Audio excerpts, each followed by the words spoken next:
Good morning, dear students. In this video, I am going to introduce the lesson Pythagoras theorem. Pythagoras theorem is one of the earliest theorems in mathematics.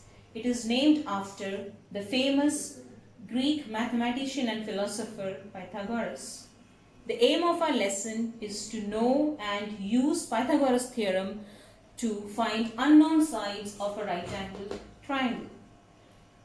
What is a right-angled triangle? A right-angled triangle is a triangle whose one of the angles is 90 degrees. Pythagoras theorem is applicable only to a right-angled triangle.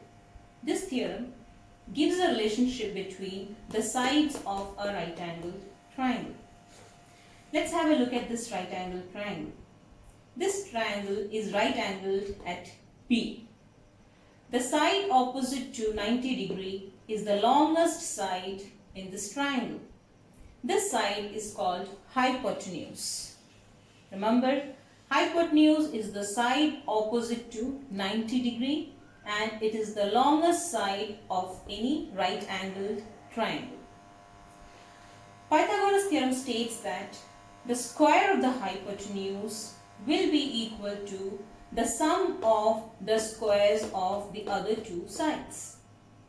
That means if we label the sides of this triangle as x, y and z, where z is the hypotenuse, then according to Pythagoras theorem, z square will be equal to x square plus y square.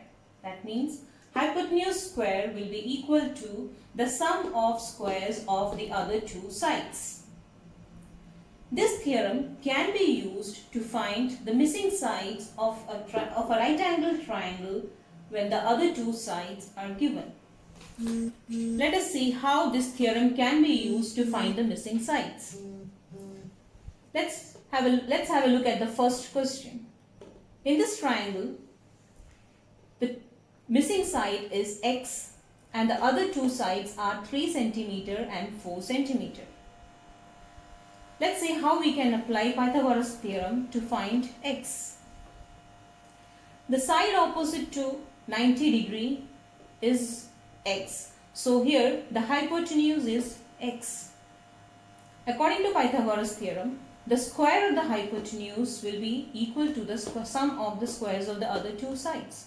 So x square will be equal to 3 square plus 4 square, or x square will be equal to 9 plus 16, which is equal to 25. So x will be equal to square root of 25 and that is 5 centimeter. So the missing side x is 5 centimeter. Remember, to apply Pythagoras theorem, it should be a right angle triangle and the side opposite to 90 degree should be the hypotenuse. Let's have a look at the second problem. In the second problem, the side opposite to 90 degree is 13 centimeter. So here the hypotenuse is 13 centimeter. The missing side is A and one of the known sides is 12 centimeter. Let's see how Pythagoras theorem can be applied to find A. According to Pythagoras theorem, the hypotenuse square, that means 13 square equals 12 square plus A square. 13 square is 169, 12 square is 144. So A square will be 169 minus 144 and that equals 25. So A will be equal to square root of 25 and that is equal to 5 centimeter. So we got the missing side A as 5 centimeter. So once again, Pythagoras theorem is applicable only to right-angled triangles and according to Pythagoras theorem, the square of the hypotenuse is equal to the sum of the squares of the other two sides. And the hypotenuse is the side opposite to 90 degree. That's all for today's class. Thank you.